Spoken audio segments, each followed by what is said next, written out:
Mari saudara, kita beribadah bersama. Selamat hari Minggu buat Bapak Ibu Saudara yang terkasih dalam Tuhan Yesus Kristus. Apa kabar kita hari ini? Luar biasa, karena Tuhan kita Tuhan yang luar biasa. Dia Tuhan yang menyelamatkan setiap hidup kita. Dia Tuhan yang menyembuhkan hidup kita. Dia Tuhan yang memulihkan hidup kita. Mari siapkan hati kita di hadapan Tuhan untuk masuk lebih dalam lagi dalam hadirat-Nya. Mari kita berdoa. Terima kasih Bapa yang baik. Kami bersyukur Engkau luar biasa Tuhan. Engkau hadir bagi setiap kami. Engkau menyelamatkan setiap kami. Darah-Mu tercurah bagi setiap kami Tuhan. Untuk penebusan dosa kami. Kami bersyukur Tuhan untuk karya-Mu Tuhan. Untuk salib-Mu Tuhan. Yang Kau curahkan buat setiap kami. Terima kasih Bapa, terima kasih Tuhan. Kami akan terus lebih lagi Tuhan untuk memuji Engkau Bapa. Menyembah Engkau dalam roh dan kebenaran. Hanya di dalam nama Tuhan Yesus Kristus kami berdoa dan mengucap syukur. Haleluya, haleluya, haleluya. Terima kasih Tuhan, terima kasih Tuhan. Kau luar biasa Tuhan. Kau ajaib Yesus. Kami menyembah-Mu Tuhan. Kami memuji-Mu Bapa. Makasih Tuhan. Kau Tuhan yang selamatkanku. Terima kasih Yesus. Kau Tuhan yang pulihkanku. Terima kasih.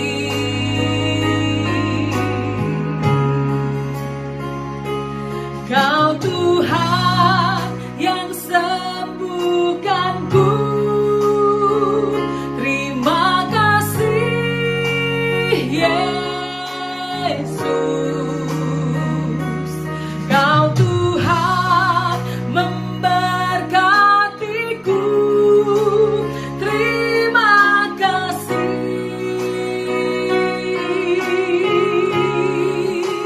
Segala pujian dan syukur hanya bagi-Mu Yesus. Dengan apakah ku balas kasih-Mu?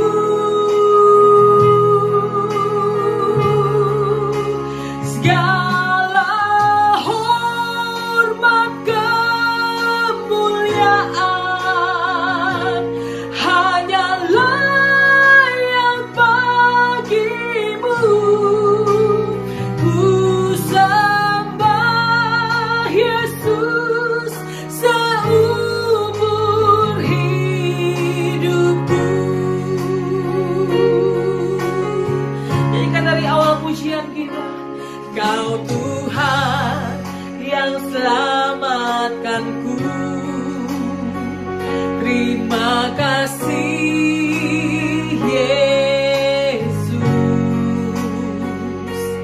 Kau Tuhan yang pulihkanku. Terima kasih.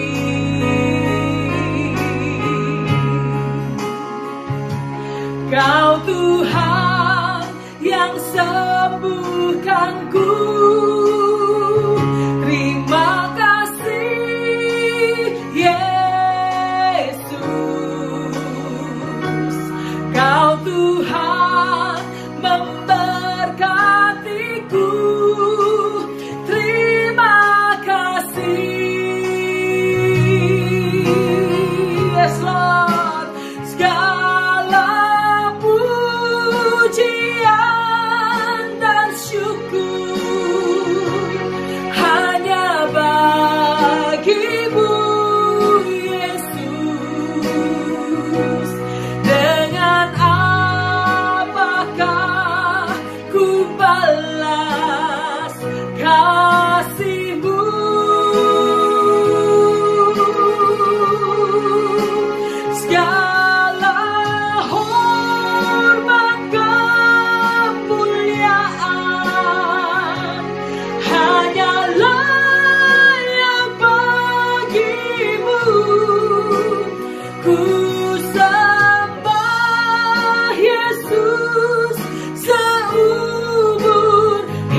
pujian, hormat, syukur, dan kemuliaan hanya bagi-Mu Tuhan. Haleluya. Engkau layak Yesus, Engkau layak menerima segala pujian kami, hormat dan kemuliaan. Dengan segenap hati kami menyembah-Mu, Yesus Tuhan. Haleluya, haleluya, haleluya. Engkau segalanya Tuhan, Engkau segalanya dalam hidup kami Bapa. Terima kasih Yesus. Terima kasih Bapa yang baik, kami bersyukur Tuhan Engkau hadir di sini. Engkau memberkati hidup kami, Engkau menyelamatkan kami. Terima kasih Bapa. Kami siapkan hati kami untuk dengar firman dalam nama Yesus Tuhan. Kami berdoa dan mengucap syukur. Haleluya. Bersama kita katakan amin. Tepuk tangan buat Tuhan kita yang luar biasa. Shalom. Salam berjumpa kembali dalam kasih Tuhan kita, Tuhan Yesus Kristus. Apa kabar kita pada hari ini? Biar kiranya melalui pelayanan online ini, dimanapun Bapak Ibu berada, senantiasa ada di dalam damai, sejahtera, sukacita, dan selalu kabar yang luar biasa. Karena Tuhan kita adalah Tuhan yang baik, dahsyat, ajaib, dan luar biasa. Hari yang indah ini, kita akan membaca satu ayat firman Tuhan yang diambil daripada kitab Filipi 1 ayat yang ke-21. Mari dimanapun Bapak Ibu berada sedang menyaksikan siaran ini, mari kita terlibat bersama dalam pembacaan firman Tuhan ini, karena iman timbul dari pendengaran, pendengaran akan firman Kristus. Yuk kita baca bersama-sama satu ayat yang sangat luar biasa. Kita baca dua kali, Filipi 1 ayat 21. 1, 2, 3. Karena bagiku hidup adalah Kristus dan mati adalah keuntungan. Sekali lagi, karena bagiku hidup adalah Kristus dan mati adalah keuntungan. Luar biasa ayat firman Tuhan ini. Bagi kebanyakan orang ini ayat menjadi ayat favorit, ayat kesukaan. Bahkan tidak sedikit orang yang mengambil ayat ini sebagai ayat penghiburan, ayat kekuatan dikala susah datang. Bahkan tidak sedikit juga orang yang mengambil ayat ini sebagai ayat emas yang ditaruhkan di dalam rumah sebagai ayat ingatan supaya apapun keadaan, bagaimanapun situasi, hidup adalah Kristus, dan kalau ada dalam keadaan mati, maka kematian adalah keuntungan. Makna ayat ini sangat-sangat luar biasa, memotivasi banyak orang, menguatkan banyak jiwa, sehingga akhirnya menemukan pengharapan di dalam Kristus. Tapi sangat disayangkan, ada sebagian orang mengambil ayat ini hanya sebagai ayat hiasan, yaitu sayangnya hanya hiasan di dalam batu nisan. Dan ketika seseorang meninggal lalulah diambil ayat ini dan ditaruhkan di sana daripada tidak ada kata-kata, lalu ditaruhlah di sana ayat firman Tuhan ini. Tentu tidak salah pada umumnya, tetapi makna ayat ini tidaklah hanya sekedar hiasan. Ayat ini keluar dari pengilhaman daripada Roh Kudus kepada seorang hamba Tuhan, yaitu Rasul Paulus, ketika dia berada dalam sebuah keadaan yang susah, keadaan sebuah dilema, apakah memilih hidup bersama dengan umat Tuhan yang waktu itu sedang ada di dalam keadaan penganiayaan Kaisar Nero, atau dia harus kembali kepada pangkuan Bapa alias mati. Tetapi pada akhirnya dia berkata, bagiku hidup adalah Kristus dan mati adalah keuntungan. Ayat ini jauh daripada nuansa penyesalan, nuansa yaitu keputusasaan, nuansa penyerahan oleh karena tidak sanggup lagi menghadapi keadaan yang ada. Tetapi ayat ini bagi banyak penafsir Alkitab disebut sebagai moto hidup daripada Rasul Paulus. Bagaimana dia menjalani hidupnya setelah dia mengenal Kristus. Peristiwa di Damsik, dia bertobat meninggalkan imannya yang lama, mengalami hidup yang baru di dalam Kristus. Lalu kemudian dia mengikut Kristus. Ada banyak penderitaan dialami, kesesakan kehidupan, bahkan tidak sedikit aniaya yang harus ditanggung. Tetapi yang menarik, dia berkata di dalam kehidupannya, di dalam moto hidupnya, karena bagiku hidup adalah Kristus dan mati adalah keuntungan. Nah, Bapak Ibu Saudara sekalian yang dikasihi Tuhan, kalau kita melihat kepada akhir daripada ayat itu dikatakan mati adalah keuntungan. Wow, enak sekali. Karena ini adalah ayat firman Tuhan dan mati adalah keuntungan. Kita aminkan, ya. Tetapi kalau kita membaca ayat ini, kita temukan mati adalah keuntungan. Hanyalah akibat kalau seseorang hidup di dalam Kristus.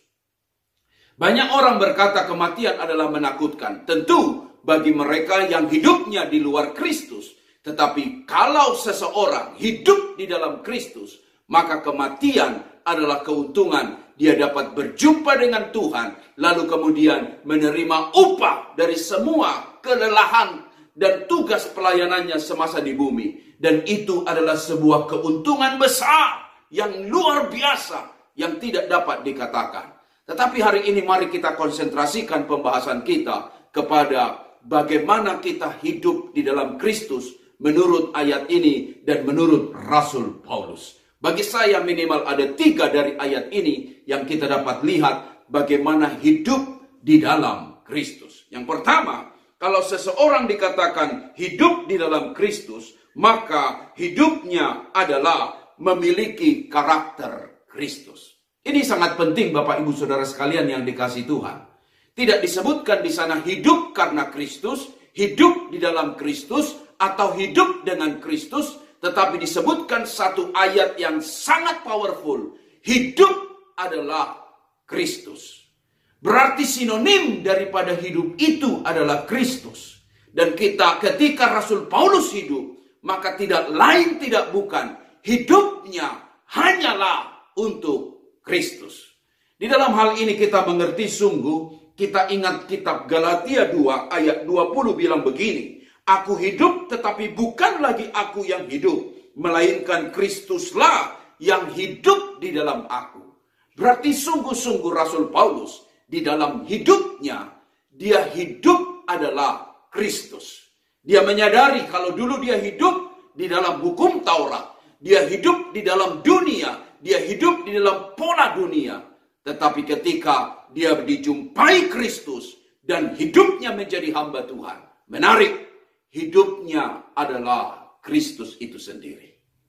Maksudnya Bapak Ibu, dia memiliki karakter Kristus di dalamnya. Apakah karakter Kristus itu?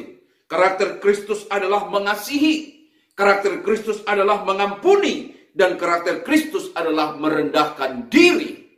Dan di dalam secerita kehidupan perjalanan Rasul Paulus, bagaimana dia mengasihi orang-orang yang membencinya. Bagaimana ia mengampuni orang-orang yang mendendam kepadanya. Bagaimana ia merendahkan hatinya ketika orang memperlakukan curang di dalam hidupnya. Dan itu sungguh ada dalam kehidupannya. Saat dia meninggalkan kehidupannya yang lama, tidak sedikit mereka kemudian mentertawakan, menghina dia, atau membuli dia. Tetapi yang menarik, balas dendam, balas kutuk dengan kutuk, balas jahat dengan jahat, tidak ada dalam hidupnya. Tapi justru dia mengasihi. Bahkan dia menjadi hamba Tuhan yang menyampaikan kabar baik bagi setiap mereka yang memusuhinya. Dan ini yang luar biasa Bapak Ibu. Hidup adalah Kristus, artinya adalah seseorang memiliki karakter Kristus di dalam hidupnya. Olehnya pada hari yang indah ini, sudahkah ada karakter Kristus di dalam kita? Karakter yang mengasihi sekalipun orang yang kita kasihi tidak tahu berterima kasih.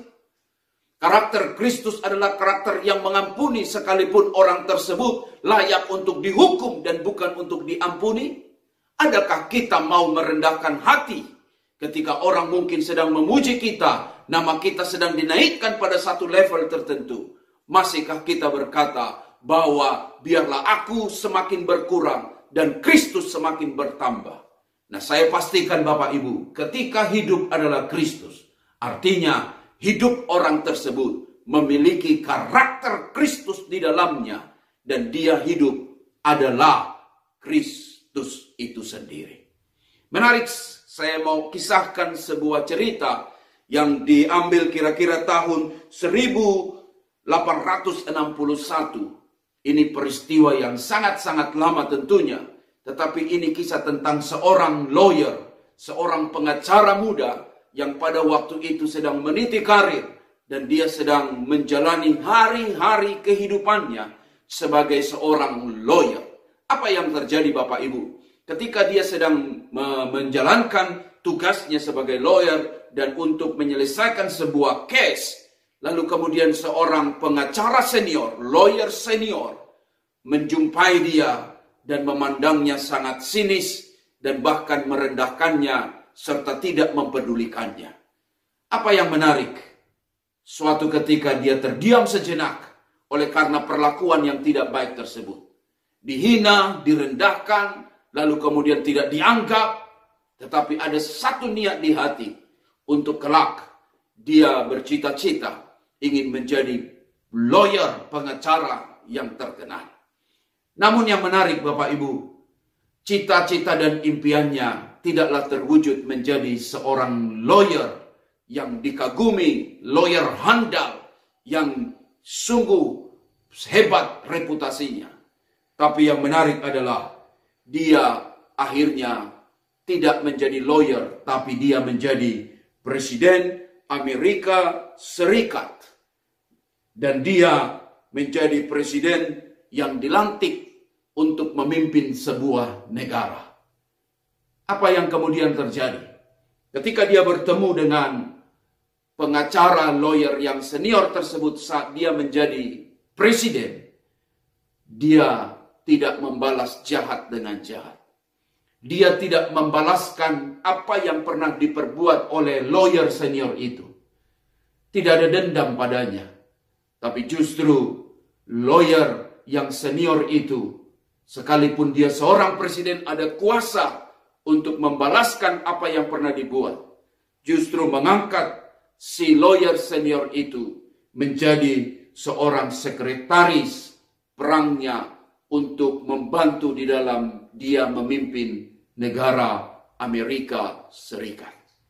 Lawyer muda itu adalah Abraham Lincoln, dan kemudian lawyer senior itu adalah Edwin Starton. Kisah ini sangat menyentuh saat saya membacanya. Benar Bapak Ibu, karakter Kristus tidak hanya ada pada mulut kita, tapi seharusnya karakter Kristus ada dalam setiap perbuatan kita. Balaskanlah kebaikan kepada yang berbuat jahat dengan engkau. Ucapkanlah berkat kepada orang yang mengutuk engkau. Dengan demikian, maka kita sedang mempermuliakan Tuhan dan menyatakan bahwa hidup kita adalah bukan kita lagi, tapi Kristus yang ada di dalam kita. Poin yang kedua yang kita bisa pelajari dari ayat ini sangat menarik Bapak Ibu. Bahwa hidup adalah Kristus. Yang kedua adalah hidup memuliakan Kristus. Ayat yang ke-20 dikatakan, sebab yang sangat kurindukan dan kuharapkan ialah bahwa aku dalam segala hal tidak akan beroleh malu, melainkan seperti sedia kala, demikian pun sekarang. Kristus dengan nyata dimuliakan di dalam tubuhku, baik oleh hidupku maupun oleh matiku. Dia sedang berkata, biarlah Kristus dimuliakan di dalam tubuhku, baik dalam hidupku maupun dengan matiku. Kembali pada ayat ini menjelaskan kepada kita, hidup adalah Kristus, harus punya motivasi tertinggi adalah hidup ini memuliakan Kristus. Rasul Paulus dalam memberitakan firman, dia menyadari betul di dalam ayat ini. Ada orang memberitakan firman, memberitakan Injil karena dengki. Dengan motif yang kurang baik. Memberitakan Injil untuk permusuhan. Dan memberitakan Injil untuk kepentingan diri sendiri. Tetapi motivasi yang sesungguhnya dari Rasul Paulus memberitakan Injil adalah, biarlah kemuliaan Kristus yang menjadi utama dari setiap pemberitaannya. Nah, ini mengajar kita sesuatu yang sangat baik Bapak Ibu. Bahwa apapun keadaan yang kita alami, mari tetap mempermuliakan Kristus. Rasul Paulus tidak hanya menerima Kristus dalam keadaan nyaman, enak, baik, semua serba menguntungkan. Tapi surat ini justru dituliskan kepada jemaat Filipus saat dia sedang ada dalam penjara. Apa yang diperbuatnya adalah sekalipun dia harus menanggung semua penderitaan karena Kristus tersebut, tetapi sekali-kali tidak ada persungutan pada mulutnya. Motivasinya tetap dia setia, sekalipun harus menghadapi aniaya karena kebenaran. Di tengah keadaan yang sedang kita alami, hal enak tidak enakkah, hal baik tidak baikkah? Nasihat khotbah hari ini adalah permuliakanlah Kristus. Mungkin COVID-19, masa pandemi yang begitu berlarut-larut sampai hari ini tak kunjung selesai. Banyak orang sudah menjadi selesai, nyaman. Bahkan sudah orang akhirnya putus asa, frustrasi. Tetapi perbanyaklah hidup mengucap syukur. Karena pengucapan syukur itu adalah satu hal di mana kita sedang mempermuliakan Kristus. Saya mau katakan satu hal kepada Bapak Ibu. Tuhan sangat suka dengan pengucapan syukur. Ketika Bapak Ibu mengucap syukur untuk semua keadaan yang mungkin Bapak Ibu sedang hadapi, baik dalam keadaan baik ataupun tidak baik. Dan saya sangat yakin, saat hidup kita mempermuliakan Tuhan, maka kita percaya ada kekuatan baru dalam hidup kita. Kitab Filipi banyak orang berkata itu kitab penjara, kitab orang yang sedang susah. Tetapi saya mau katakan tema inti dari kitab Filipi adalah bukan kesusahan. Tapi tema inti surat dari Filipi adalah bersukacita. Karena dikatakan di sana adalah bersukacitalah di dalam Tuhan. Sekali lagi kukatakan bersukacitalah. Dan saya sangat percaya Bapak Ibu, kalau hidup kita memuliakan Kristus, Tuhan dipuji dan Tuhan dipermuliakan. Yang ketiga yang kita bisa belajar dari ayat ini adalah bahwa hidup adalah Kristus, bukan saja hidup memiliki karakter seperti Kristus, bukan saja hidup mempermuliakan Kristus. Yang ketiga adalah hidup menghasilkan buah bagi Kristus. Ayatnya dikatakan ayat 22, tetapi jika aku harus hidup di dalam dunia ini, itu berarti bagiku bekerja memberi buah. Jadi mana yang harus aku pilih? Aku tidak tahu. Suatu dilema tentu Bapak Ibu di sini dikatakan. Mana yang mau dipilih? Mati lebih baik, tetapi menghasilkan buah selagi ada di dunia, itu jauh lebih perlu. Tetapi yang menarik di sini, Paulus bukanlah seorang hamba Tuhan yang bingung. Paulus bukanlah seorang hamba Tuhan yang tidak tahu arah tujuan hidupnya.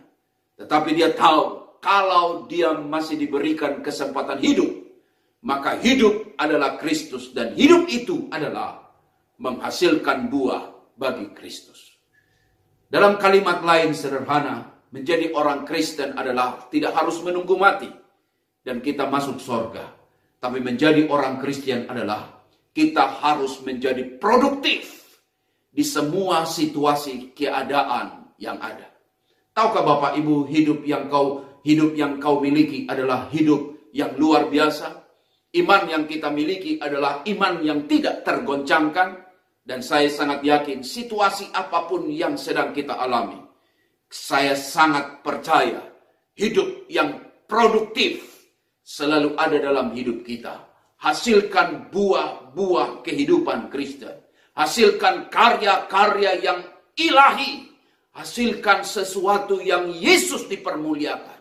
Dan melalui semuanya itu, benarlah hidup kita sesungguhnya adalah Kristus.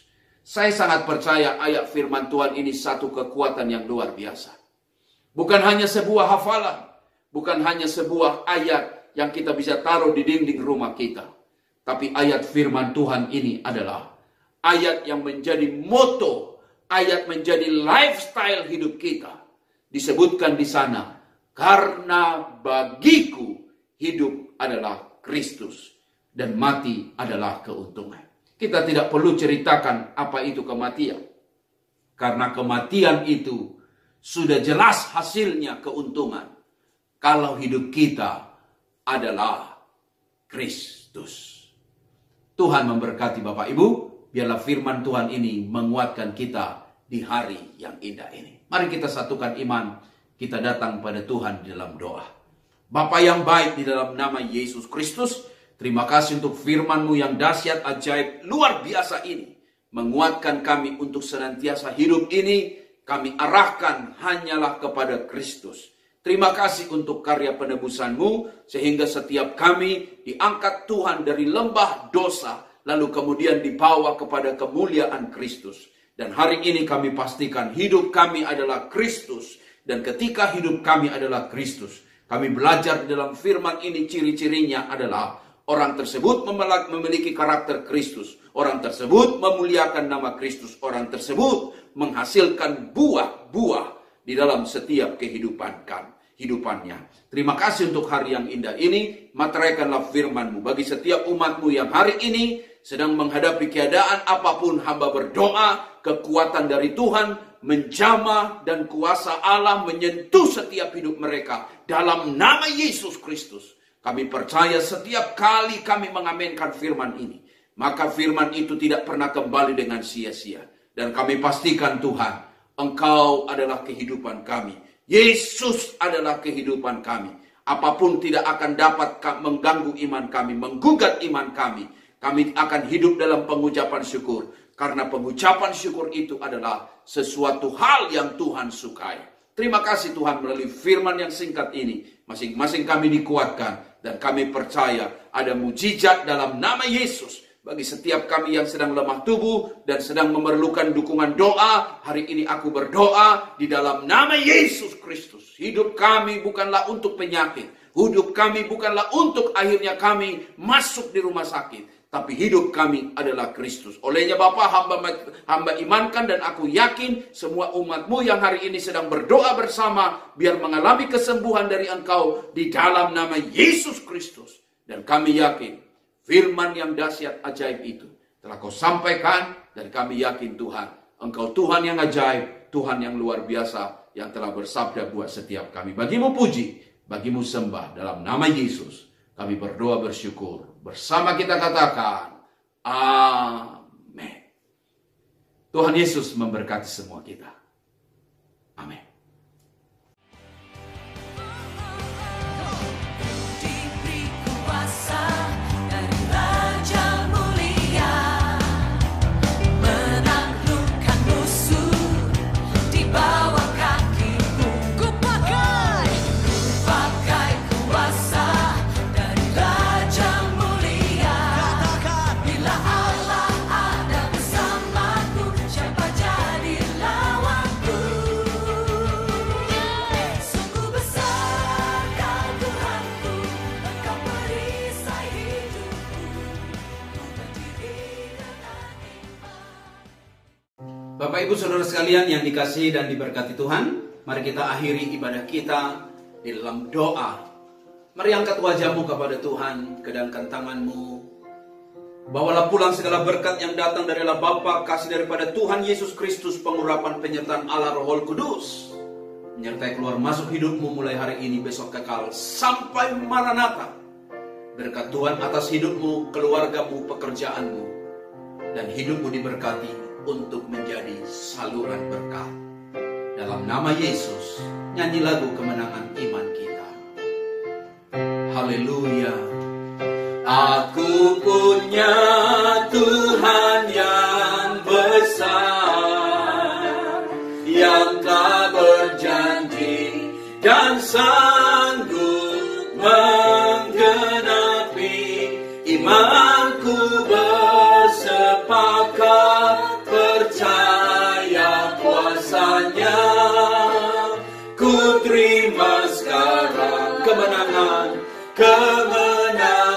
darimu. Ku terima sekarang, ku terima sekarang kemenangan darimu.